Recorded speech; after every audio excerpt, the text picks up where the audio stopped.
యువతలో దాగి ఉన్న సృజనాత్మక శక్తిని వెలుగు తీసి వారికి ఒక కొత్త నూతన ఉత్తేజాన్ని ఇచ్చే ప్రక్రియలో భాగంగా పల్లె సృజన కార్యక్రమంతో బ్రిగేడియర్ గణేషన్ గారు ఒక నూతన కార్యక్రమాన్ని శ్రీకారం చుట్టడం జరిగింది. ఇప్పటికే తెలుగు రాష్ట్రాల్లో ఈ కార్యక్రమం పెద్ద ఎత్తున సాగుతుంది. వారి ఇన్నోవేషన్స్ ప్రోగ్రామ్స్కి ఊతం పోస్తూ వాళ్లకు ఒక నూతన శక్తిని అందిస్తూ రైతులకు ప్రతి ఒక్కరికి ఉపయోగపడేలాగున ఆయన శ్రీకారం చేపట్టడం జరిగింది.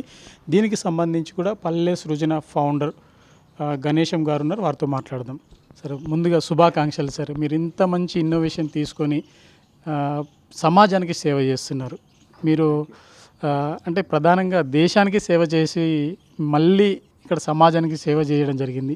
ఈ ఆలోచన ఎలా వచ్చింది? అంటే పూర్తిగా మీరు చేసిన దేశ సేవకి ఇప్పుడు చేసిన సేవకి చాలా వ్యత్యాసం ఉంటుంది. Okay, thanks. మీరు ప్రశ్న అడిగారు. సేవకి రంగు రుచి లేదు, సేవ సేవే. ఎక్కడ చేసిన సేవే. ఏంటంటే మనం సమాజానికి లాభం కావాలని చేస్తాం. ఆర్మీలో ఒక ఆర్గనైజ్డ్ అఫేర్లో చేసాము, మమ్మల్ని ట్రైన్ చేశారు, ఒక సిస్టంలో వెళ్ళాము, దేశానికి సేవ చేసాము. అది ఆర్గనైజ్డ్ ఎక్స్పెక్టెడ్ సేవ, నోన్ సేవ. సమాజంలో మనం ఏం చేయాలో కనుక్కొని దాన్ని చేసి వాళ్ళ లాభమేట్టుగా చేస్తే ఇది సేవ. సేవ సేవే, ఇస్ నో ప్రాబ్లం. సో నేను ఆర్మీ నుంచి బేసికలీ ఎందుకు అనిపించిందంటే, ఆర్మీలో ఉన్నప్పుడు కాశ్మీర్లో పనిచేశాను, కార్గిల్ వార్లో పనిచేశాను. అక్కడ ఒక రకమైన అనుభవం ఏమొచ్చిందంటే, ఏ యుద్ధంలోనైనా యుద్ధాలు గెలవాలంటే జనరల్స్ ప్లాన్ చేస్తారు, కమాండర్స్ అందరూ ఎంబడి ఉంటారు, కానీ అసలు యుద్ధం గెలిచేది జవాన్లు. ఎందుకంటే ఆ సిచ్యువేషన్లో ఎనిమీ దగ్గరికి పోయినప్పుడు మనం అనుకుంది ఏమీ అక్కడ ఉండదు, కొత్తగా ఉంటుంది. ఎంత మనం ట్రైన్ చేసినా కానీ అనుకున్న పరిస్థితి అక్కడ ఉండదు. అయినా ఆ పరిస్థితిలో తమను తాము మార్చుకొని క్రియేటివిటీగా గెలవాలన్న తపనతో, దేశభక్తితో ముందుకెళ్తారు. సో గెలిచింది ఎవరు? జవాన్లు. సో యుద్ధాన్ని గెలిచిన జవాన్లు అనే విషయం మాకు తెలుసు, కానీ ఆర్మీలో పనిచేసి బాగా అర్థమైంది. ఏ ఆర్గనైజేషన్లో అయినా నిజంగా పనిచేసేవాళ్ళు ఎవరు అంటే అసలు పనిచేసేవాళ్ళు, ఆ పని కావడానికి. అది అర్థమైనప్పుడు వాళ్ళు లేకపోతే సమాజం లేదు, ఆర్గనైజేషన్ లేదు అనే విషయం అర్థమైనప్పుడు సమాజం ఇలాగే ఉందా అనే ప్రశ్న వచ్చింది. ఆర్మీలో ఇలాగ ఉంది, సమాజం ఉందా అని చెప్పి దాని గురించి నేను చర్చించినప్పుడు నాకు ప్రొఫెసర్ అనిల్ గుప్తా గారు అండ్ డాక్టర్ మషేల్కర్ వీళ్ళు నేషనల్ ఇన్నోవేషన్ ఫౌండేషన్ని స్థాపించారు 2000 సంవత్సరంలో. వాళ్ళతో పరిచయం అయినప్పుడు వాళ్ళ ఉద్దేశాలు కనుక్కున్నప్పుడు ఏమనిపించిందంటే, సమాజంలో కూడా ఇలాంటి గ్రామాల్లో అద్భుతమైన ఇన్నోవేషన్ ఉన్నాయని చెప్పి వాళ్ళు గమనించారు. అయితే సమాజం కూడా వెళ్తూ నడుస్తుంది కదా, ఆర్మీ నడిచినట్టుగా అనిపించింది. సో నాకు కలిగిన విశ్వాసం ఆర్మీ అది కన్సాలిడేట్ అయింది, అది ప్రూవ్ అయిందని వాళ్ళతో మాట్లాడినప్పుడు. అలాగే మాట్లాడుతూ వాళ్ళ బోర్డులో మెంబర్గా చేసుకున్నారు, ఎగ్జిక్యూటివ్ బోర్డులో, గవర్నింగ్ బోర్డులో. వాళ్ళు డీటెయిల్స్ చెప్తున్నారు. ఒకసారి ఏమైందంటే, దేశమంతా ప్రతి రాష్ట్రం నుంచి ఇన్ని గ్రాస్ రూట్ ఇన్నోవేషన్లు వచ్చాయి, పల్లె జ్ఞానాలు వచ్చాయని చెప్తున్నారు, కానీ ఆంధ్రప్రదేశ్ నుంచి ఏమీ లేవు. అప్పుడు ఆంధ్రప్రదేశ్ ఉండేది అన్డివైడెడ్. నాకు అనిపించింది తెలుగు వాళ్ళకి తెలియలేదా అనిపించింది. అది ఎలా అవుతుంది? ఆ ప్రశ్న అడిగితే మషల్కర్ గారు అలా కాదు, అక్కడ మాకు వాలంటీర్స్ లేరు.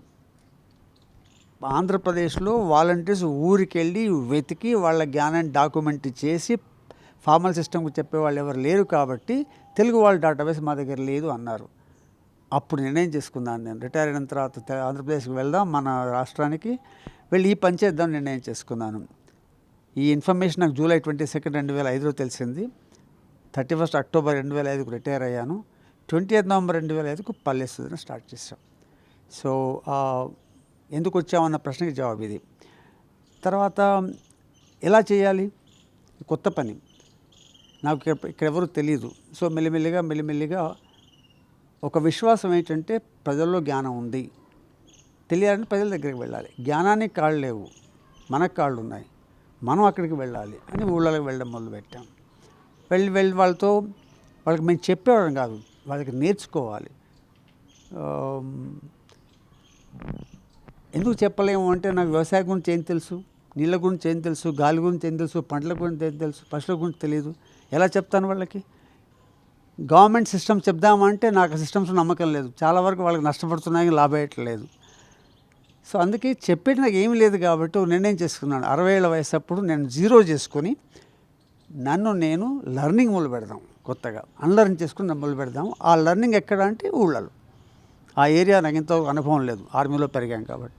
అలా లర్నింగ్ మోడ్లో వచ్చి జీరో చేసుకొని గత 15 ఏళ్ళుగా చేస్తూ ఉంటే ఎంత ఆనందంగా ఉందో. ఎంతమంది కలిశారు, ఎంత జ్ఞానం పంచుకున్నారో వాళ్ళ మనుషుల మాటలు పంచుకుని ఎంత జ్ఞానం ఉంది.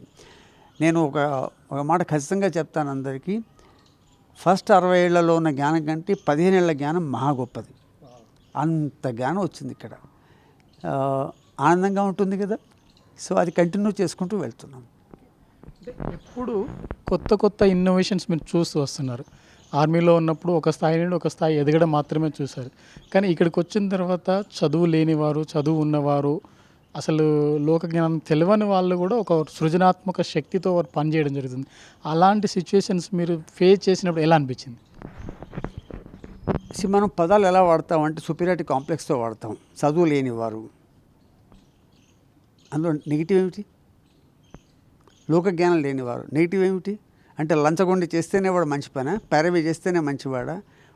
Use wrong words. మనం ఒక డిఫరెంట్ ప్రమాణాల్లో చూసి ఆ మనిషిని గేజ్ చేస్తాం. ఐ థింక్ మన భాష తప్పు, మన మనుషులను ఎలా మనం ఎస్టిమేట్ చేస్తాం అది కూడా తప్పు.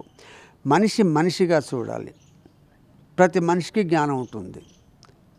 అడిగితే చెప్తాడు. ఆయన ఫీల్డ్లో ఆయన బెస్ట్, నా ఫీల్డ్ నేను బెస్ట్. నేను ఆయన ఫీల్డ్లో కాలేను, ఎందుకంటే ఆయన 30 ఏళ్ళు పనిచేసిన పొలంలో ఆయనలాగానే ఎట్లా అవుతానండి? ఆయన ఆర్మీ నాకు తెలియదు, ఎందుకంటే ఆర్మీలో రాలేదు ఆయన. So he is good at his place, I'm good at my place. ఆయన తక్కువ ఎలా అవుతాడు? మనం భాషలో అలా ఎందుకు అంటున్నాం, తక్కువవాడు ఎందుకు అనుకుంటున్నాం? ఒక మనిషికి ఎందుకు గౌరవించలేము మనం? ఒకసారి మేము ఇది అరకులో నడుస్తున్నాం. మేము ఫ్రెంచ్ ఆయన బట్టి నడుస్తున్నాడు. ఆయన జర్నలిస్ట్ వచ్చాడు మాట చేయడానికి, శోధయాత్ర వెళ్ళినప్పుడు. గొర్రెలు కనిపించాయి, బాగా గొర్రెలు వస్తుంటే ఆయన అన్నాడు, బ్రిగేడియర్ అన్ని గొర్రెలు ఒకలా కనిపిస్తున్నాయి, ఆయన ఎట్లా గుర్తుపడతాడు అడిగాడు. గొర్రెలు కాబట్టి ఎట్లా గుర్తుపడతాడంటే, నేను కూడా గుర్తుపట్టలేను కానీ అవి వేరే ఉన్నాయి అన్నాడు. నో నాకు తెలియాలి ఎట్లా గుర్తుపడతాడు. సో ఆయన గొర్రె కాపరి వచ్చాక ప్రశ్న అడిగితే ఆయనే చిరునవ్వు నవ్వాడు. గొర్రె కాపరి చిరునవ్వు నవ్వి ఫ్రెంచ్ ఆయన చేతి నుంచి బుక్ తీసుకున్నాడు. బుక్ ఓపెన్ చేసి ఇట్లా అక్షరాలు చూపెడతాడు అనమాట. ఇవి నాకు తెలియవు, గొర్రెలు నాకు తెలుసు. నీ జ్ఞానం నీకు తెలుసు, నా జ్ఞానం నాకు తెలుసు. గొర్రెల గురించి నీకు తెలియదు, అక్షరాల గురించి నాకు తెలియదు. చెప్పాడు. ఫ్రెంచ్ ఆయనకి తేడా ఉంది. ఇంత అద్భుతమైన జ్ఞానం ఉంది వాళ్ళకి. ఎన్ని చెప్పగలరు, ఎన్ని ఉన్నాయి వాళ్ళకి. ఒక ఊళ్ళో మేము పిల్లలకి బయోడైవర్సిటీ కాంపిటీషన్ పెట్టాం అరకులోయలోనే. అందరు పిల్లలకి వెళ్ళి ఆకులు తీసుకురండి, పేర్లు చెప్పండి, దాని ఉపయోగాలు చెప్పండి అని చెప్పాం. అప్పుడు ఊరోడంతా వచ్చారు చేస్తుంటే, వాళ్ళ పేరెంట్స్ అందరూ వచ్చారు. ఆ పిల్లాడు ఆకి పేరంటే తెలియదు, చూస్తే ఎవరో చెప్తారు పేరు. ఉపయోగం ఏంటంటే వాడికి తెలియదు, ఎవరో చెప్తారు. అలాగా ప్రతి ఆకుకి ప్రతి దానికి ఎవరో ఒక ఊళ్ళో వాళ్ళు చెప్తున్నారు. వాళ్ళందరికీ జ్ఞానం ఉంది, కానీ ఇండివిజువల్గా ఉంది. కానీ అందులో ఒక అమ్మాయి ఉంది, ఒక స్త్రీ, చీర చినిగిపోయింది, ఒక 40 ఏళ్ళ ప్రౌఢ అనమాట. ఎవరికి తెలియదు, ఆవిడకి తెలుసు. ఆ ఉన్న 2 గంటల్లో మేము చూసింది ఏంటంటే, ఏ చెట్టుకి పేరు కానీ ఉపయోగం కానీ ఎవరికి తెలియకపోతే కూడా ఆమె చెప్పేది. ఎంత జ్ఞానవంతురాలు చూడండి. బయోడైవర్సిటీ గురించి ఎంత జ్ఞానం ఎలా వస్తుంది. ఆమె కూర్చోబెట్టి జ్ఞానం అవుతుందని చెప్పి ఆమె ఒక షాల్ కప్పి ఆశీర్వాదాలు తీసుకున్నాం మేమంతా. ఇలాంటి జ్ఞానదేవులు దొరుకుతారు మనకు. వాళ్ళని మనం వాళ్ళ జ్ఞానాన్ని చూసుకోవాలి, కాపాడుకోవాలి, డాక్యుమెంట్ చేయాలి. అందుకే అంటారనమాట, పెద్దవాళ్ళు చనిపోతే ఒక గ్రంథాలయం కాలిపోయేంత నష్టం అట. ఆ మాటలు, ఆ జ్ఞానాన్ని మనం డాక్యుమెంట్ చేయకపోతే, వాళ్ళని తీసుకోకపోతే వాళ్ళు వెళ్ళిపోతారు, ఫేడ్ అయిపోతారు, జ్ఞానం కూడా పోతుంది. వారసత్వంలో మనం ఇచ్చేది ఏమిటి? ఎఫ్డీలు, బంగారాలు, ఫ్లాట్లా? జ్ఞానం ఇవ్వకూడదా? జ్ఞానం ఇవ్వాలి అంటే జ్ఞానాన్ని కనుక్కోవాలి, అడగాలి, రాయాలి, దెన్ దాన్ని కూడా వారసత్వంలో ఇవ్వగలగాలి. అప్పుడే మన సమాజం జ్ఞాన సమాజం అవుతుంది, లేకపోతే మెటీరియల్ సమాజం అవుతుంది. జ్ఞానం ఎక్కడికి పోతుంది? సో ఇవన్నీ చేసుకోవాలంటే మనం ఓపిక్గా మనల్ని మనం అన్లర్న్ చేసుకొని, జీరో చేసుకొని మనం వాళ్ళ దగ్గర వెళ్ళి కూర్చుంటే వాళ్ళన్నీ చెప్తారు. చెప్పడం కూడా సులభం కాదు. ఇప్పుడు ఆ మనిషికి ఎందుకు చెప్పాలి? మీరు ఎవరండి, ఎందుకు చెప్పాలి? ఆయనకు మనకు విశ్వాసం కల్పించాలంటే మనం ఆయనకు గౌరవించాలి. అంటే ఆయన అనుకోవాలి వీళ్ళు నిజంగా గౌరవిస్తున్నారన్న జెన్యున్ ఫీలింగ్ వాళ్ళకి రావాలి. అప్పుడు వచ్చినప్పుడు ఆయన మనల్ని ట్రస్ట్ చేస్తాడు, విశ్వాసం మొదలవుతుంది. విశ్వాసం వచ్చిన తర్వాత మాటలు వచ్చేస్తాయి. సో మేము నేర్చుకుంది ఏంటంటే, ఓవర్ పీరియడ్ ఆఫ్ టైం గ్రామాల్లో వాళ్ళతో మనం కమ్యూనికేట్ చేయాలంటే వాళ్ళని గౌరవించాలి, వాళ్ళ విశ్వాసాన్ని చూరగొనాలి. ఆ తర్వాత మాట్లాడే ప్రాబ్లం లేదు. ఇప్పుడు మా దగ్గర 400 మంది ఇన్నోవేటర్లు ఉన్నారు గత 15 ఏళ్ళుగా. మేమంతా ఒక కుటుంబం. ఎంత విశ్వాసం అంటే మాకు, వాళ్ళకు ఏమైనా మంచైనా చెడు ఏమైనా కానీ పల్లెసూరు చెప్పకుండా ఏమి చేయరు వాళ్ళు. సో ఎందుకు అంటే మాకు చుట్టాలు కాదు, పక్కలు అన్ని రకాల వర్ణాల వాళ్ళు ఉన్నారు, అన్ని ప్రాంతాల వాళ్ళు ఉన్నారు. రెండు తెలుగు రాష్ట్రాల్లో అందరూ మాట్లాడతారు మాతో. ఎందుకంటే it's all based on one common cause of trust. అయితే నాకు కష్టం ఎందుకు అనిపిస్తుంది? మనిషిని మనిషిగా చూడడం ఈజీ, ఆఫీసర్గా చూడడం కష్టం. ఎందుకంటే నిలబడాలి, మర్యాదగా ఆలోచించి మాట్లాడాలి. మనిషి మనిషిగా చూస్తే ప్రాబ్లమే లేదు, న్యాచురల్ కదా. I felt I'm living naturally now. అంతకుముందు కొంచెం ఆర్మీలో సరని ఇదని అనిపించుకొని వాడు ఎక్స్పెక్ట్ ఉండేవి, అవి ఏమీ లేవు. ఇప్పుడు నాకు హాయిగా ఉంది. సో నాకేం అందంగా ఉంది. అండ్ ఐ విష్ ఇలాంటి జన్మ ఇంకో 10-20 ఏళ్ళు వస్తే ఆనందిస్తాను, భగవంతుడు దీవిస్తే ఉంటాను. అంటే ప్రత్యేకించి ఇన్ని 400 ఇన్నోవేటర్స్ మీ దగ్గర వర్క్ చేస్తున్నారు. దాంట్లో మీకు ఎస్పెషల్గా మిమ్మల్ని బాగా ప్రభావితం చేసింది ఏదైనా ఒకటి? ఇన్నోవేషన్లు అంటే మీకు ఒకటి గ్రాస్ రూట్ ఇన్నోవేషన్ గురించి చెప్పాలి. గ్రాస్ రూట్స్ అంటే ఊళ్ళలో ఉంటారు, ఇన్ఫార్మల్ సిస్టంలో. వాళ్ళకి పెద్ద చదువు అవన్నీ ఉండవు. వాళ్ళకు కొన్ని బాధలు ఉంటాయి, ప్రాబ్లమ్స్ ఉంటాయి. ఎందుకంటే సైంటిస్టులు దాన్ని పట్టించుకోరు, ప్రభుత్వ ఇంజనీరింగ్ కాలేజీలో పట్టించుకోవు, ప్రభుత్వ పరిశోధన సంస్థలు పట్టించుకోవు. ఉన్నారులే ఊళ్ళో అనుకుంటారు. తర్వాత ప్రైవేట్ వాళ్ళు ఎందుకు పట్టించుకోరంటే వాళ్ళు అడిగిన డబ్బు వీళ్ళు ఇవ్వరు. సో వీళ్ళ సమస్యల పరిష్కారాలు వాళ్ళు వెతకరు. అయితే ఏమైంది, అన్ని రకాలుగా 80% మంది ఊరి వాళ్ళకి వాళ్ళ సమస్యలను ఎవ్వరూ గమనించి పరిష్కారాలు చేయట్లేదు. ఏం చేస్తున్నారు, 20 మంది ఏం చేయగలరు అది తీసుకొచ్చి ఇస్తున్నారు వీళ్ళకి. వాళ్ళు ఇట్లా బిజినెస్ వస్తుంది, నాకు ఏ రిసోర్స్ ఏమొస్తుంది తమ ఎజెండా చేసుకొని వీళ్ళని గమనించిగా చేసుకొని ఇచ్చేస్తున్నారు. అది దాంతో ఏమైంది, ఊరి వాళ్ళకి కావాల్సింది పట్ల మనకు చేతనైంది ఇస్తున్నాం, మనకు కావాల్సింది ఇస్తున్నాం. మీరు ఎవరైనా చిన్న పిల్లలకైనా వాడు అడిగింది ఇవ్వకపోతే ఊరుకుంటారా? కోపం వస్తుంది, నిస్సహాయత వస్తుంది, ఫ్రస్ట్రేషన్ వస్తుంది. అధికారంతో నడుస్తుంది, తండ్రి తల్లి పెడతారు, కానీ పిల్లడికి నచ్చదు. ఇలాగే అవుతుంది. మన 80% మంది మన గ్రామాల్లో వాళ్ళకి నిస్సహాయతగా ఉన్నారు. ఎవరు వాళ్ళ సమస్యలు పట్టించుకోవట్లేదు. అయితే ఏం చేయాలో అర్థం కావట్లేదు వాళ్ళకి. కొందరు కోపం వస్తుంది, కోపం వస్తే కొందరు గొడవ పెడతారు, ధర్నాలు చేస్తారు, పబ్లిక్ ప్రాపర్టీ కాలబెడతారు, కొందరు గన్లు పట్టుకొని షూట్ చేస్తారు. కానీ ఇవన్నీ సమస్యను పరిష్కరించవు. అందులో కొందరు అంటే ఒక 1000కి ఒకళ్ళు 10,000కి ఒకళ్ళు ఏం చేస్తారంటే కోపం వస్తే ఇన్నోవేటర్ అవుతారు. వాళ్ళకి ఏమీ లేదు, వాళ్ళకి ఏమీ తెలియదు ఏం చేయాలి. కానీ సమస్య ఉంది, ఈ గొడవ పెట్టిన దానికంటే దాన్ని మనం పరిష్కరిస్తామని చెప్పి ఇన్నోవేటర్ అవుతారు. సో మీరు ఇన్నోవేటర్ కావాలంటే కోపం రావాలి, ఇంపేషెంట్గా ఉండాలి, స్టేటస్ కొని యాక్సెప్ట్ చేయకూడదు. ఇలాగే ఉంటుంది అంటే ఎందుకు ఉంటుంది అని అడగాలి, అప్పుడు ఇన్నోవేటర్ అవుతారు. వీళ్ళు ఏం చేస్తారంటే ఏమీ తెలియకుండా ఏమీ లేకుండా ఈ సమస్య ఉంది సాధిస్తాను. మలేషియన్ చేశాడు వాళ్ళ అమ్మది, చూస్తున్నాడు రోజు వాళ్ళ అమ్మ ఇలా 9,000 సార్లు చేస్తుంది. ఏమవుతుందో ఇది నొప్పేస్తుంది అని, ఇది మీద ముఖ్యం కాదు, ఇది ఎందుకు నొప్పి పెడుతుంది మా అమ్మకు అది చూశాడు. ప్రాబ్లం ఎక్కడి నుంచి వచ్చిందంటే పెయిన్ నుంచి వస్తుంది. పెయిన్, వాళ్ళమ్మ పెయిన్ చూశాడు, భుజంలో పెయిన్ ఉంది, ఎందుకు వస్తుంది, ఇలా చేస్తుంది వస్తుంది. So description of the pain is ఇలా చేస్తే వస్తుంది. అయితే ఏం చేయాలి, ఆ పెయిన్ తీయాలంటే ఈ చేయి చేసేది ఉంది కదా, అది ఇంకెవరితో చేయిస్తే పెయిన్ పోతుంది. సో ఆయనకు ప్రాబ్లం కూడా అర్థమైపోయింది. అది దాని తగ్గట్టుగా చేశాడు. అంత సింపుల్గా ఆలోచిస్తారు వాళ్ళు. మనం ఏవో ఎలక్ట్రానిక్స్ అని, నల్ల బాక్సులు అని, బ్లాక్ బాక్స్ అని అనుకుంటాం, ఏం అవసరం లేదు.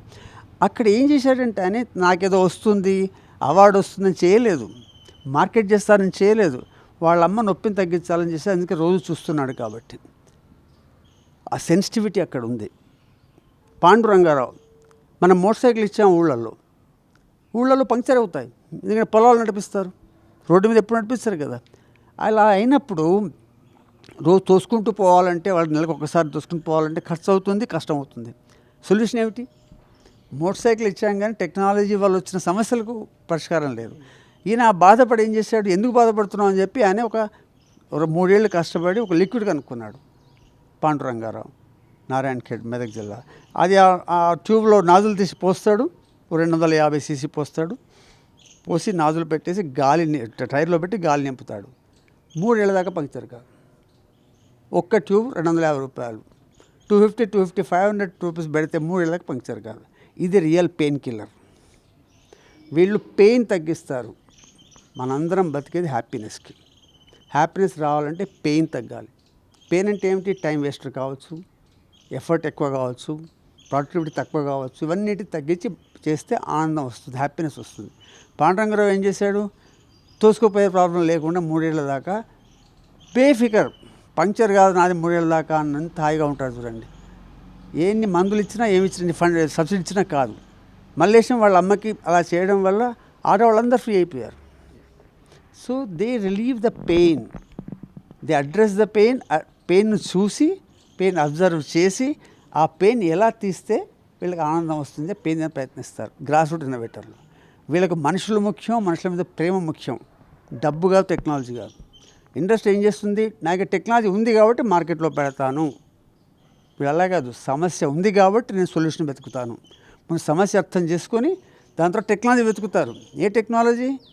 వీళ్ళు దాన్ని కొనగలగాలి కదా. నేను మామూలు మోటార్ సైకిల్ చేశాను కానీ 1 లక్ష రూపాయలకు ట్యూబ్ వేస్తే కొంటారు ఎవరైనా? దాన్ని వాళ్ళు కొనగలిగేట్టుగా, అందుబాటులో ఉండేట్టుగా చేస్తారన్నమాట వీళ్ళు. Local resources, local technologies, local problems, local solutions ఇంత అద్భుతంగా చేస్తారు. ఇంకొకటి ఏంటంటే వాళ్ళు చేసిన ఇవన్నిటికీ పోస్ట్ సేల్ సర్వీస్ లేదు. ఇప్పుడు మన ఏది ఒక సెల్ ఫోన్ కొంటే ఆ కంపెనీ వాడికి నేను దాసోహం, ఏం చేయలేను వాళ్ళు లేకుండా.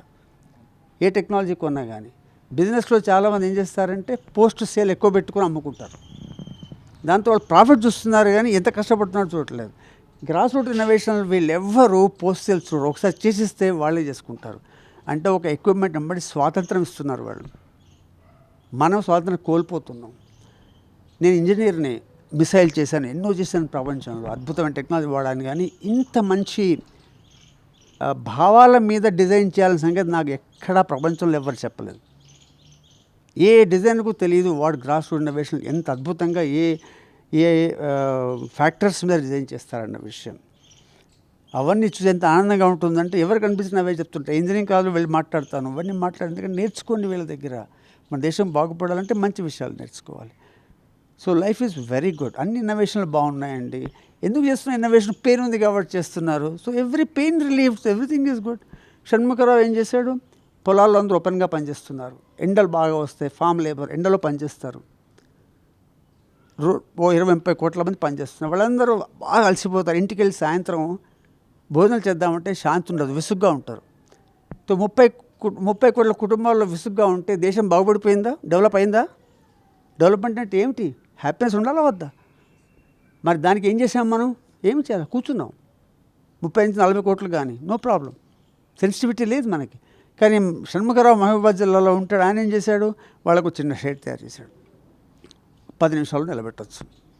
5 feet by 10 feet by 5 feet shade చేశాడు. దానికి 2 స్తంభాలు పెట్టాడు. ఇటు 2 చక్రాలు, ఇటు 2 చక్రాలు పెట్టాడు. దాని కింద పనిచేస్తారు, తోసుకుంటూ వెళ్తారు. ఇఫ్ షణ్ముఖరావు వల్ల అట్లీస్ట్ ఒక్క కుటుంబమైన సాయంత్రం హాయిగా శాంతిగా ఉండగలిగితే ఐ థింక్ ఇన్నోవేషన్ సరిపోయింది. మన ఇన్నోవేషన్లు, మన సైన్స్ మన ఆవిష్కరణలు అలా ఉండాలి. కోట్ల మందికి పనికొచ్చేగా ఉండాలి, దేశం లాభపడాలి. ఇవన్నీ ఓన్లీ గ్రాస్ రూట్ ఇన్నోవేషన్ చేయగలుగుతున్నాం, ఎవరు చేయట్లేదు. మాకు అన్నీ బాగున్నాయి, మాకు ఎక్కువ తక్కువ ఏం లేదు.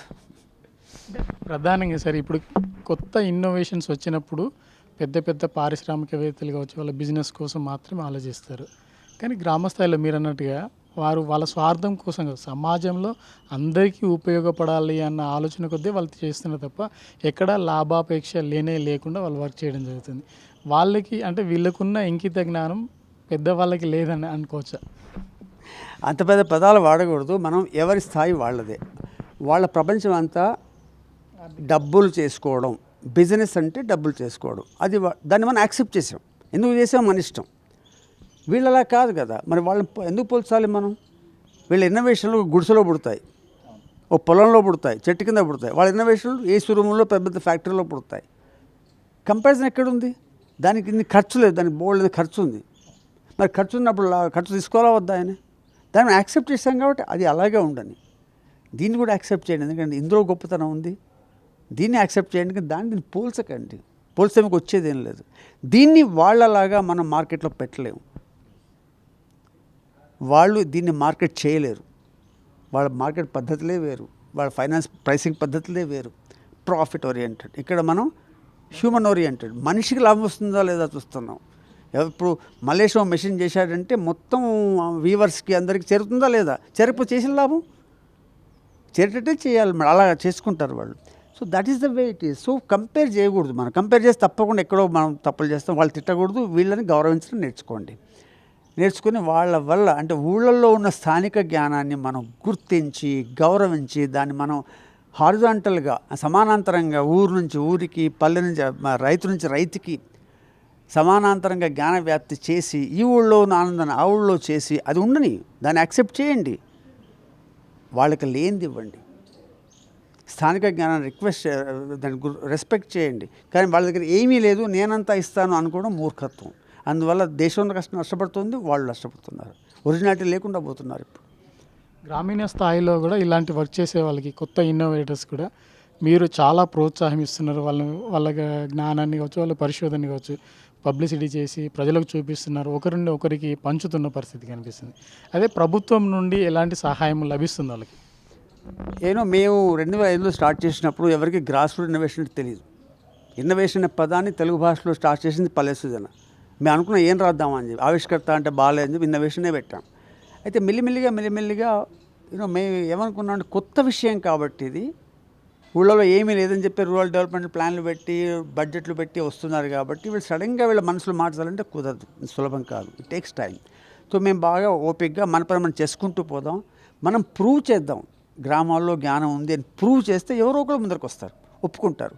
కానీ ఉంది అని థియరీ చెప్తే ఎవరు ఒప్పుకోరు. సో మేము అనుకున్నాం అంటే ఊళ్ళో వెతుకుదాం, చేద్దాం, వాళ్ళని పైకి తీసుకోవడానికి ప్రయత్నిద్దాం, మనమే చేద్దాం, వాలంటరీగా చేద్దాం. సో అందరూ బ్యాంకులకు వెళ్ళలేదు, గవర్నమెంట్ దగ్గరికి వెళ్ళలేదు, మీడియా దగ్గరికి వెళ్ళలేదు, సిఎస్ఆర్కి వెళ్ళలేదు. మేము వాలంటీర్స్ కలిసి చేస్తూ పైకి వస్తుంటే 7 ఏళ్ళకి మీడియా వచ్చింది ఫస్ట్ టైం మాకు. గవర్నమెంట్ 2014లో వచ్చింది. ఆ తర్వాత మళ్ళీ ఇమ్మీడియట్లీ బైఫర్కేట్ అయిపోయింది. 2017-18లో తెలంగాణ గవర్నమెంట్ ముఖ్యంగా తెలంగాణ స్టేట్ ఇన్నోవేషన్ సెల్ని పెట్టిన తర్వాత వాళ్ళు పల్లెసంతో కలిసి చాలా కార్యక్రమాలు చేయగలిగాం. ఇంకా చాలా అద్భుతంగా చేస్తున్నారు. ఇప్పుడు దే ఆర్ పికింగ్ అప్. అంటే వాళ్ళకి అర్థమైపోయింది గ్రాస్ రూట్స్లో ఎంత అర్థంగా ఉంది. చాలా ప్రభుత్వంగా అర్థమైంది. కేటీఆర్ గారు, జయేష్ రంజన్ గారు ఎన్నో చేశారు, చాలా చేశారు. వాళ్ళ ఆధ్వర్యంలో తెలంగాణలో ఈ గ్రాస్ రూట్స్ ఇన్నోవేషన్స్ని దానికి ఉన్న విలువ రాష్ట్ర ఆర్థిక వ్యవస్థ మీద, రాష్ట్ర వ్యవసాయ వ్యవస్థ మీద ఈ గ్రాస్ రూట్ ఇన్నోవేటర్లు చేసే ప్రభావం వాళ్ళకి పూర్తిగా అర్థమైతే వాళ్ళు చేస్తారు. ఎందుకంటే వాళ్ళకి మంచి పరిపాలన, సుపరిపాలన ఇవ్వాలని ఉంది. సుపరిపాలన ఇవ్వాలంటే మంచి విషయాలు చేయాలి, తక్కువ ఖర్చుతో మంచి ప్రభావం చేయాలి. దేశంలో ఎక్కడ లేని సపోర్ట్ తెలంగాణ గవర్నమెంట్లో వస్తుంది. అండ్ పల్లెసూరు ఆనందంగా ఉంది. మేబీ 4-5 ఏళ్ళ తర్వాత మేము అవసరం లేదేమో, తెలంగాణ గవర్నమెంట్ చేస్తే మేమెందుకు, మేము ఎక్స్పెరిమెంట్ చేసాము, ఇలా ఉంటుందని చెప్పాము, దాని సమాజం వింది, వ్యవస్థ విన్నది, ఆ తర్వాత మా అవసరం ఉండదేమో, అప్పుడు మాకు ఎంత ఆనందంగా ఉంటుంది. ప్రధానంగా మీ దగ్గరికి వచ్చిన ఇన్నోవేషన్స్లో అగ్రికల్చర్కి సంబంధించి ఎక్కువ ఉన్నాయా, లేకపోతే ఎలాంటివి ఎక్కువ వచ్చినాయి? యాక్చువల్లీ మేము ఇన్ఫార్మల్ సెక్టర్ అంటే ఏంటంటే ఊళ్ళల్లో అందరూ బతుకుతారు, లైవ్లీహుడ్ అంటాం ఇంగ్లీష్లో, జీవనభృతి అంటాం. అయితే ఊళ్ళో ఎలా ఉంటుందో ప్రైమరీ కొన్ని చోట్ల వ్యవసాయం ఉంటుంది. జనరల్లీ మన తెలంగాణ ఊళ్ళల్లో ప్రైమరీ అంటే ముఖ్యమైన వృత్తి వ్యవసాయం. దానికి తోడుగా పశువులు ఉంటాయి, గొర్రెలు ఉంటాయి, మేకలు ఉంటాయి, తర్వాత నేతగాళ్ళు ఉంటారు, జ్యువెలర్స్ ఉంటారు, అలాగే అన్ని చిన్న ఉంటాయి. కానీ ముఖ్యంగా మంది వ్యవసాయం ఉంది కాబట్టి ఎక్కువ వ్యవసాయం నుంచి వస్తాయి మాకు లైవ్లీహుడ్. కానీ చేనేత ఉన్నాయి మా దగ్గర, పశుమందులు ఉన్నాయి, మనుషుల మందులు ఉన్నాయి, స్టోరేజ్ ఎట్లా చేయాలి, మంచి వ్యవసాయ పద్ధతులు ఉన్నాయి, మంచి ఆర్ట్ ఉంది. ఒక ఆంధ్రాలో ఒక గ్రామంలో మువ్వా కృష్ణమూర్తి గారిని ఆయన వరితో చీరలు నేసాడు, వరి గడ్డితో పంచెలు నేసాడు, వరి గడ్డితో పశువులకు జోళ్ళు నేసాడు. పాడుగావు, పురుగు పట్టదు. ఇంత ఒక రైతు ఆయన మధ్యాహ్నం ఎండలో కూర్చొని ఏం చేయాలని చెప్పి ఆ పొలంలో కూర్చొని గడ్డితో పంచడం మొదలు పెట్టాడు. సో ఇలాంటి వాళ్ళు ఎట్లా దొరుకుతారు మనకి వెళ్తే దొరుకుతారు. దాన్ని ఆయన తీసుకెళ్ళి మేము రాష్ట్రపతి ప్రణబ్ ముఖర్జీ గారు మొన్న పోయారు. ఆయనకు అంగవస్త్రం కృష్ణమూర్తి గారిని కప్పారు రాష్ట్రపతి భవన్లో. కప్పి ఆయన శభాష్ అన్నారు. చిన్న రైతుకి అంత పెద్ద వచ్చింది అంటే పల్లె సూచనకు ఆనందం. ఆయన చేసిన అద్భుతం ఎవరూ చేయని ప్రపంచంలో ఆయన చేశాడు. ఆయనకు అట్లీస్ట్ రాష్ట్రపతి గారు వెళ్ళాలని చేయగలిగాం అనమాట. ఇందులో అడ్వాంటేజ్ ఒకటేమో మాకు తెలిసి ఉందని చెప్పారు, వెళ్తే తెలిసింది. తెలిసిన తర్వాత ఆయనకు ఆ ఊరి వాళ్ళకు ఆనందం కలిగింది, రాష్ట్రపతిగా ఆనందపడ్డారు, ఎవరు చేయలేని పని. సో ఇట్లా ఒక పాజిటివ్సే కానీ నెగిటివ్స్ లేనే లేదు. గవర్నమెంట్స్ వస్తాయి, ఇవాళ రేపు వస్తాయి. మేమేం చేసాం, మొదట్లో నేను బీడీఏలో డైరెక్టర్గా ఉండేవాడిని కాబట్టి చాలామంది ఎంటర్ప్రెనర్స్ బాగా తెలుసు నాకు. ప్రతి ఏడు 500 కోట్లు హైదరాబాద్లో ఖర్చు పెట్టేవాడిని నేను. సో వాళ్ళందరూ తెలుసు కదా, ఈ ఇన్నోవేషన్స్ అన్నీ గవ్వగా ఎంటర్ప్రెనర్ చేసుకుంటారనుకున్నాను నేను. కానీ కాలేజ్ 2 ఏళ్ళు 3 ఏళ్ళు ఎవరు రావట్లేదు. అప్పుడు అర్థమైంది గ్రాస్ రూట్ ఇన్నోవేషన్స్ వేరే, ఆ ఎంటర్ప్రెనర్షిప్ వేరే. వాళ్ళు రారు ఇక్కడికి, లాభాలు లేవు. సో అప్పుడు మేము కొత్త ఎంటర్ప్రెనర్షిప్ స్టార్ట్ చేయాలి, దీనికి వాళ్ళ మీద ఆధారపడకూడదు. ఓకే, మరి గవర్నమెంట్ వాళ్ళ దిక్కే చూస్తుంది, బ్యాంకులు వాళ్ళ దిక్కే చూస్తారు, మొత్తం అటే ఉంది. మరి వీళ్ళని ఎవరు చూస్తారు? ఎవరు చూడరు. సో ఏం చేయాలి? బ్యూరోక్రసీ దగ్గరికి వెళ్ళి అడిగితే బాగుంది సార్ అంటారు, బ్రిగేడియర్ని కాబట్టి. ఆ తర్వాత మర్చిపోతారు. ఎవరితో మాట్లాడినా బాగుంది అంటారు, ఏం చేయరు. అప్పుడు ఏమనుకున్నామంటే మనం నెక్స్ట్ తరానికి చెప్పుదాం, ఈ విషయం చెప్పుదాం. నెక్స్ట్ తరం అంటే స్కూళ్ళు కాలేజీలో వెళ్ళి ఊళ్ళలో ఇంత అద్భుతమైన జ్ఞానం ఉంది అని వాళ్ళకి ఉదాహరణలు చూపెడదాం. ఈయన ఇట్లా చేస్తారు, ఇట్లా చేసి చూపెడతాం. వాళ్ళకి ఏమిటి, పిల్లలు ఊళ్ళలో వాళ్ళు ఎక్కువ ఉంటారు కాబట్టి వాళ్ళు అది అర్థమవుతుంది, అరే మా నాన్న కావాలనే ఇది, మా అమ్మ కష్టపడుతుంది అని వాళ్ళకి అర్థమయ్యేది. సో వాళ్ళలో సో మీ సమస్యలు మీరే చేసుకోవచ్చు కదా అని చెప్పి వాళ్ళకి చెప్పడం మొదలుపెట్టాం ఇలా ఉంటుందని. కాలేజ్ పిల్లలకి ఈ ఇన్నోవేషన్లని ఎగ్జిబిషన్లో పెట్టి వాళ్ళ కాలేజీలో 20-30 మంది ఇన్నోవేటర్లను పిలిచి వాళ్ళ ఇన్నోవేషన్ తీసుకొచ్చి ఎగ్జిబిషన్లో పెట్టేవాళ్ళు. పిల్లలు వచ్చాక ఒక ఇన్నోవేటర్ చుట్టూ 100 మంది 50 మంది కూర్చొని అడిగేవాళ్ళు ఎట్లా చేస్తావు. వాళ్ళకి ఇన్నోవేషన్ రెండు కనిపిస్తున్నాయి. మీరు చూడండి, ఇన్నోవేషన్లు కనిపిస్తే ఇన్నోవేటర్లు ఎప్పుడు చూస్తారా మీరు? ఇక్కడ రెండు చూసినప్పుడు మిత్ ఆఫ్ ఇన్నోవేషన్ అయిపోతుంది. అరే ఈయన చేశాడు నేను చేయలేను అని ఒక ఫీలింగ్ వస్తుంది వాళ్ళకి. అన్నీ అడుగుతారు, నువ్వు సమస్య నుంచి ఇక్కడ ఎలా వచ్చావండి బాబాయ్ చెప్పు అంటారు. సమస్య తెలుసు కానీ ఆ ప్రయాణం ఎవరు చెప్పరు మనకి, వీళ్ళు చెప్తారు ప్రయాణం. ఆ ప్రయాణం విన్న తర్వాత అబ్బా ఇంత కష్టంగా ఉంది, ఆయన కష్టంగా ఉంది, మా కష్టం లేదు, ఎందుకంటే మేము చదువుకున్నాము, చుట్టుపక్కల అందరు ఉన్నారు, డబ్బులు ఉన్నాయి, యాక్సెసిబిలిటీ ఉంది, గూగుల్ వెళ్ళొచ్చు. వాళ్ళు అంటారు ఆయన చేయగలిగితే నేను చేయగలను కదా అని ఒక విశ్వాసం వస్తుంది. ఒక కాలేజీలో మీరు పెట్టినప్పుడు వాళ్ళు దీనివల్ల ఈ ఇన్నోవేటర్లు వాళ్ళు ఇన్వైట్ చేశారు, మా ఊరికి 2 సమస్యలు ఉన్నాయన్నారు. 20 మంది పిల్లలు వెళ్ళారు, వాళ్ళకి 6 పేటెంట్లు వచ్చాయి. స్కూల్ పిల్లలకి, కాలేజ్ పిల్లలకి, ఎందుకంటే వాళ్ళు ఊళ్ళో సమస్యలు పరిష్కరిస్తే మేము పేటెంట్లకు అప్లై చేసాం, వచ్చేసింది వాళ్ళకి. ఈ సంధానం చేయాలండి. కాలేజ్ పిల్లలకి కావాల్సిన ప్లేస్మెంట్లు కాదు, పేటెంట్లు. వాళ్ళ 4 సంవత్సరాల కాలేజీలో ఉన్నప్పుడు వాళ్ళ ఫైల్లో పేటెంట్ ఉండాలి. దిస్ ఇస్ మై టెక్నాలజీ, నేను చేశాను టెక్నాలజీ, భారత ప్రభుత్వం నాకు ముద్ర ఇచ్చింది, అది చేయాలి. దానికోసం పెద్ద ఎలక్ట్రానిక్ చేయాల్సిన అవసరం లేదు. మా గ్రామాల్లో ఉన్న వాళ్ళు 26 పేటెంట్లు వచ్చాయి మాకు, చదువుకుని వాళ్ళకి. వీళ్ళకి ఎందుకు రావు? మా ఉస్మాన్ యూనివర్సిటీకి లేవు, నా కాలేజీకి ఇన్నేళ్లలో, ఇంజనీరింగ్ కాలేజ్కి. పల్లెసూరులో 26 పేటెంట్లు ఉన్నాయి. జ్ఞానం ఎక్కడుంది? అన్ని చోట్ల ఉంది, రెస్పెక్ట్ చేయాలి. సో నా ఉద్దేశంలో ఏంటంటే ఈ కొత్త తరం వాళ్ళు నేర్చుకుని మెల్లిమెల్లిగా వస్తారు, ఇవన్నీ అన్నీ అవుతాయి. అండ్ టైం పడుతుంది, 30 ఏళ్ళు 40 ఏళ్ళు. ఇప్పుడు సెల్ ఫోన్ అందరికీ తెలుసు కదా, గ్రాస్ రూట్ ఇన్నోవేషన్ అంటే కూడా అందరికీ తెలియాలి. తెలిసినాడు వాళ్ళ ఆ మాటల్లో, చేతల్లో, భావాల్లో, పాలసీల్లో, సినిమాల్లో, మార్కెట్ అన్నిట్లో వచ్చేస్తాయి. దాని ఇంకో 20 ఏళ్ళు పడుతుంది, ఇప్పుడు తెలియదు, ఆ రోజు వస్తుంది, తప్పకుండా వస్తుంది. మన గ్రామాలు సమృద్ధిగా ఉంటాయి. అంటే ఇప్పుడున్న పరిస్థితుల్లో టెక్నాలజీ పరంగా కూడా చాలా ముందుకు సాగుతున్నాం, ఆధునిక సాంకేతిక పరిజ్ఞానంతో మనం ఉపయోగిస్తున్నాం. అలాంటి ఇన్నోవేషన్స్ మీద ఏమైనా దృష్టి సాధించారా? టెక్నాలజీ డెవలప్మెంట్కు ఈ వ్యూ ఉంది కదా, టెక్నాలజీ ఉంది కాబట్టి ఆధునికత రంగాన్ని పెరుగుతామని కాదు. It cost, no technology comes free. ఎంత టెక్నాలజీ అయితే అంత కాస్ట్ పెరుగుతుంది, కాస్ట్ ఆఫ్ డెవలప్మెంట్ పెరిగిపోతుంది. ఏం లాభం? మనకు కావాల్సింది highest technology, cutting edge technology కాదు, మనకు కావాల్సింది అప్రాప్రియేట్ టెక్నాలజీ, సరి అయిన టెక్నాలజీ కావాలి. మన ఊళ్ళో డ్రోన్ ఏం చేసుకుంటాం, మనం యూఏవీ ఏం చేసుకుంటాం, ఏం కావాలి అది ఇవ్వండి. నా దగ్గర టెక్నాలజీ ఉంది కాబట్టి తీసుకుంటాను అన్న కరెక్ట్ కాదు. మన ఇప్పుడు 35 హాస్పిటల్ 75 హాస్పిటల్ ట్రాక్టర్ ఇచ్చాము ఊరి వాళ్ళకి. 2 ఎకరాల పొలం, అంత పెద్ద ట్రాక్టర్ ఏం చేసుకుంటాడు? మరి చిన్న ట్రాక్టర్ ఇచ్చారా ఆయనకి? ఎందుకు అక్కడ కూడా హాస్పిటల్ ట్రాక్టర్ ఎందుకు నడవాలి అక్కడ? అయితే మనం ఉన్నది కాబట్టి ఇస్తున్నాం. అక్కడ వాడు తయారు చేసి జర్మనీలో అక్కడ నుంచి తెచ్చుకున్నాం, జాన్ డీర్ ఇక్కడ మ్యానుఫ్యాక్చర్ చేసి ఇచ్చాం. కానీ మనకి ఏది కావాలి ఇవ్వలేదు. సో టెక్నాలజీని మనం టెక్నాలజీ ఒక ప్రాసెస్ కానీ ఎండ్ కాదు. నాకు టెక్నాలజీ ఉంది కాబట్టి అన్నీ వస్తాయని అస్సలు కాదు. ఆ ఏది కావాలో అది ఇవ్వాలి, అది ఇవ్వలేకపోతుంది. మన దేశంలో ఏమీ తయారు కావు, కాపీ కొట్టడమే ఇంతవరకు. నా అనుభవం చెప్తున్నాను నేను. ఒక్క ట్రాక్టర్ మన దేశంలో తయారైంది లేదు. అక్కడ తీసుకొచ్చి ఇక్కడ తయారు చేస్తున్నారు. సైదాచార్య ఉన్నాడు ఇక్కడ కడగండ్ల సూర్యాపేట దగ్గర. ఆయన చిన్న ట్రాక్టర్ తయారు చేశాడు. 6.5 horse power, 6 horse powers, reverse gear ఉంది, వెనకాల ట్రాలీ ఉంది. మొత్తం ఖర్చు 1 లక్ష రూపాయల కంటే ఎక్కువ కాదు.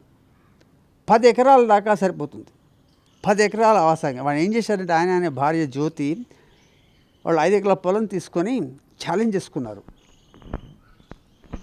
మేము ఈ పొలంలో పత్తి పండిస్తాం కానీ కూలీలను పిలవం, మీ ఇద్దరమే చేసుకుంటాం అని ఛాలెంజ్ చేసుకొని ఎక్కడ కూలీ అవసరం పడితే అది అటాచ్మెంట్ చేసుకున్నారు.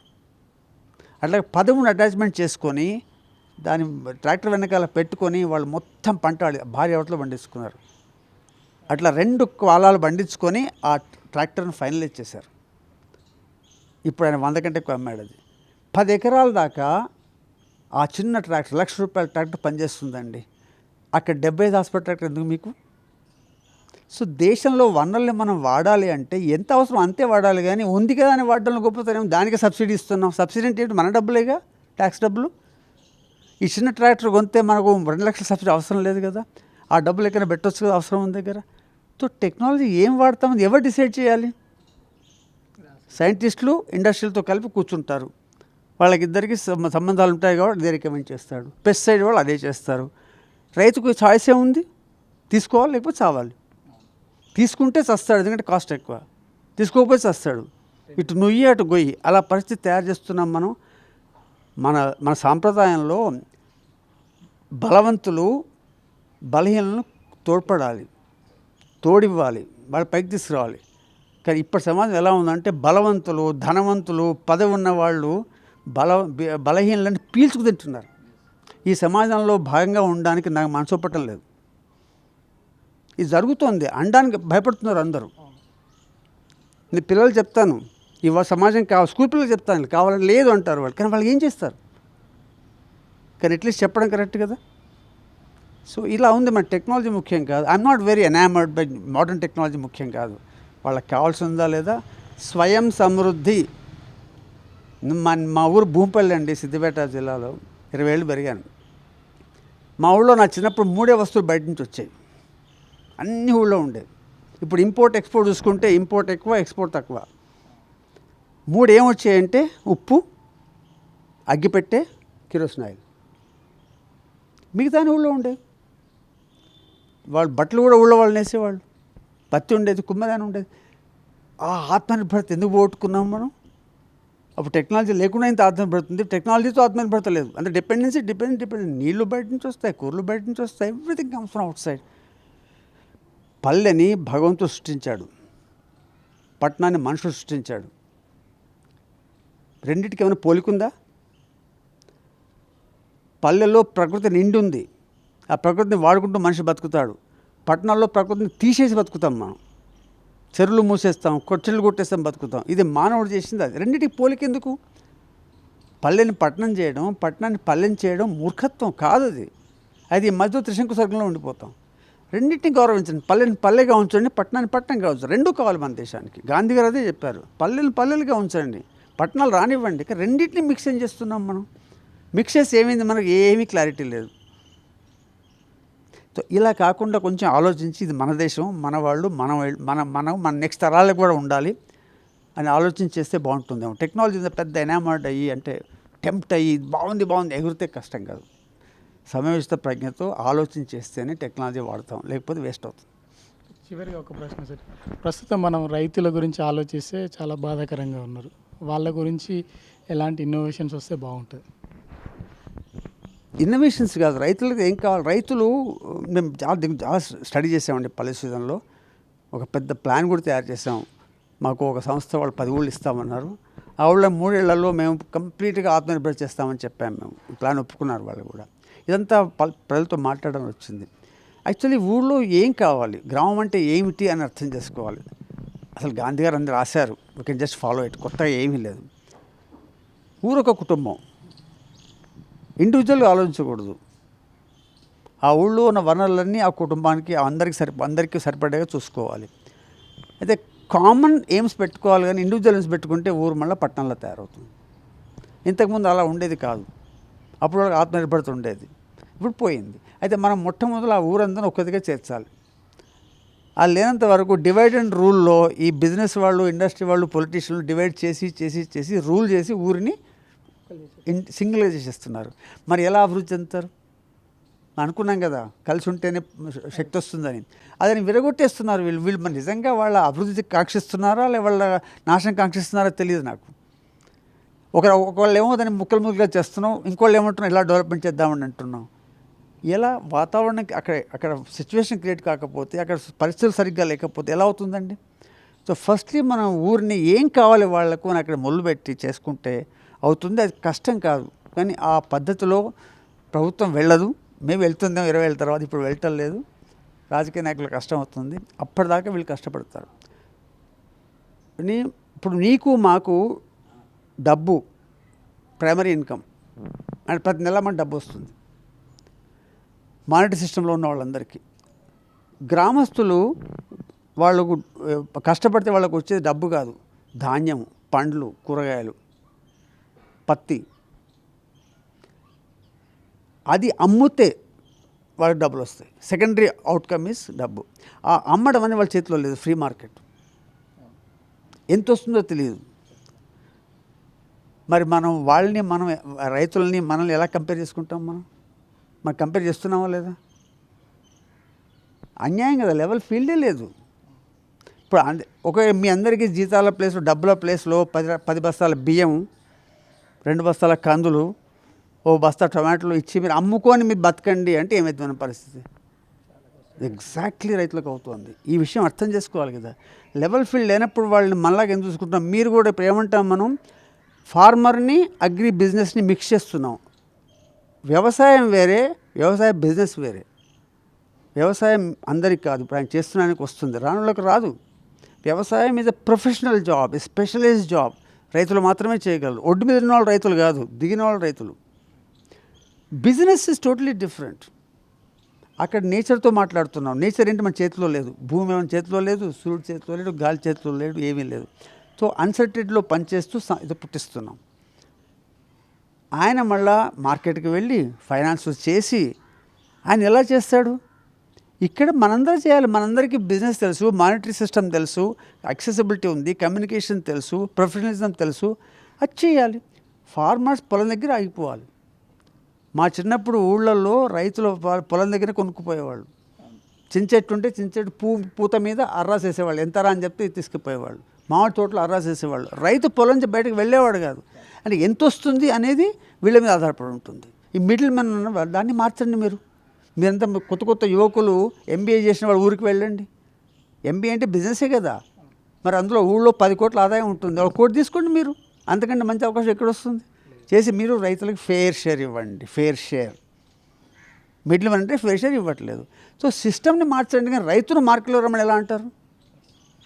సో ఇలా మనం ఊరు గురించి బాగా ఒక్క పాయింట్ మీద కాదు, మొత్తం ఊరు గురించి వచ్చింటే అప్పుడు రైతులు వాళ్ళని బాగుపడతారు నా ఉద్దేశం. హోలిస్టికల్లీ చూడాలి.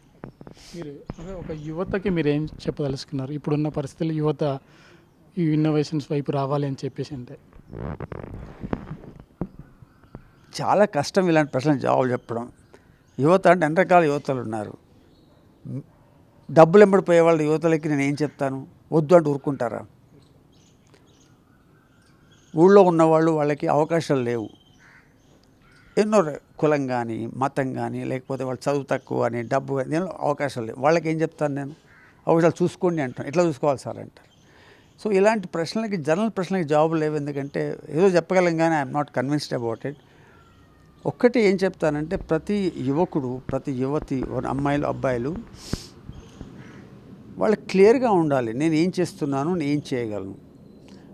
డెసిషన్స్ పక్క వాళ్ళు చేయకూడదు. ఆయన చేశాడు కాబట్టి నేను చేస్తాను, అది సాధ్యం కాదేమో. ఎందుకంటే మనుషులు ఒక్కళ్ళలాగా పుట్టించలేదు ఎవరిని. సో ఎవరి కేపబిలిటీస్ వాళ్ళకు ఉంటాయి. అన్ని గైడెన్స్ తీసుకోవాలి. పక్క ఆయన అక్కడికి చేరాడు, ఈయన ఇక్కడికి చేరాడు, ఇక్కడికి చేరాడు, నేను ఇక్కడికి చేరుతాను, నిర్ణయం చేసుకోవాలి. ఆ నిర్ణయం చేయడానికి అందరినీ అడగొచ్చు, మాట్లాడవచ్చు. చేసుకుని దాన్ని పర్సూ చేస్తే ఆయన సాధిస్తాడు. నేను ఊళ్ళు చూసిన పిల్లవాడిని. ఇంజనీరింగ్ కాలేజ్కి వచ్చినప్పుడు చెప్పులు లేవు నాకు.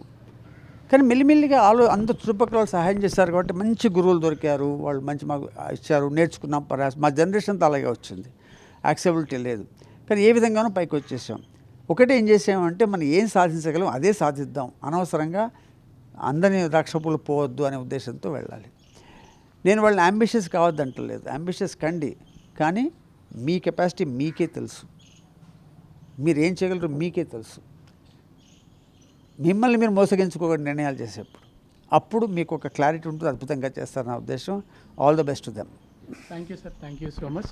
మొత్తం మీద విద్యార్థుల్లో ఉన్న దాగి ఉన్న సృజనాత్మకను, దానిపైన వారికి ఉన్న గురిని గుర్తించి ముందుకు సాగితే వారు చేరుకోవాల్సిన గమ్యాన్ని పూర్తి స్థాయిలో చేరుకుంటారు. వారు ఏదైతే అనుకుంటున్నారో ఆ ఎయిమ్ కోసం పనిచేయాలి, ఇతరుల నుండి ఇన్పుట్స్ తీసుకొని ముందుకు సాగితే జీవితంలో ఉన్నత స్థితికి వెళ్తారు, ఇటు సమాజానికి ఉపయోగపడిన వారు అవుతారని చెప్పేసి సార్ చెప్పడం జరుగుతుంది. ఇది ఈనాటి సక్సెస్ స్టోరీ.